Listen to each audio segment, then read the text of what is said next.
All right, joining me right now, former FBI Assistant Director Ron Hosko. And Ron, again, you heard Hillary's report at the top of the hour. We have now learned that he sent thousands of dollars, tens of thousands of dollars, Ron, to the Philippines. If we have a picture of his wife, we can show the viewer. This is, well, we don't know it's his wife. I should correct myself. Companion, Mary Lou Danley, and she may have been from the Philippines originally. Tell me what you know, Ron, about any connection that he may have had to the Philippines.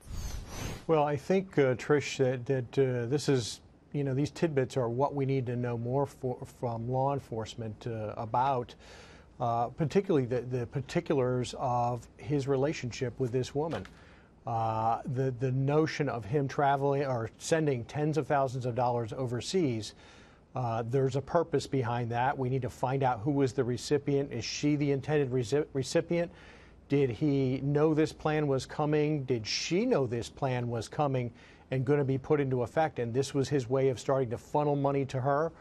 Could the money transfer have been intended for him, that this was his escape plan? So we need to get down into those details. And I've thought all along that it's really, in this case, where you have somebody who looks like they have this very discreet, low-key existence, there are going to be telltale signs. But I think it's incumbent on the FBI and the local law enforcement there to do a deep dive into his finances, look at the real gambling history. If we're talking about high-stakes gambling, that includes high-stakes losing, too. And so the notion of him being a millionaire, to me, does not pass muster until forensic accountants dive into his numbers and have a complete picture of whether this is somebody who was truly rich or somebody who was headed to the poorhouse.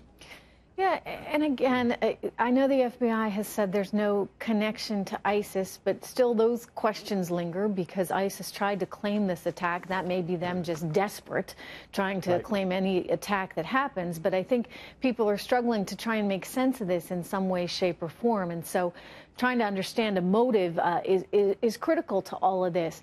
In terms of this investigation, you mentioned that they're going to follow the money, and that's a big part of this. You can start to piece together someone's life by the trail of receipts, shall we say, Ron, that he leaves behind? That's right. What was he spending his money on? Where was he spending his time? It certainly sounds, as we're starting to get closer to the truth, he was spending a lot of his time gambling. We've heard emanations from the brother to that extent. We've heard it from other people who've come into contact with him. And as you know, I mean, those very lavish casinos in Las Vegas are built with gamblers' money. And was he a regular donor, or was he regularly taking money away? There's lots of folks in this country who are going down a financial wormhole. And some may see that a violent crime or suicide is a way out. Wow. And so I think that's one explanation, perhaps, something that the gaming industry is not going to welcome. Very quickly, though, let me ask you again about this companion. Originally, they were looking at her as a person of interest. Then we heard that she wasn't very much in focus. She's overseas right now. What's your thought on that, given your background at the FBI? Would they ever say she's not a person of interest only because she is and they don't want her to know that?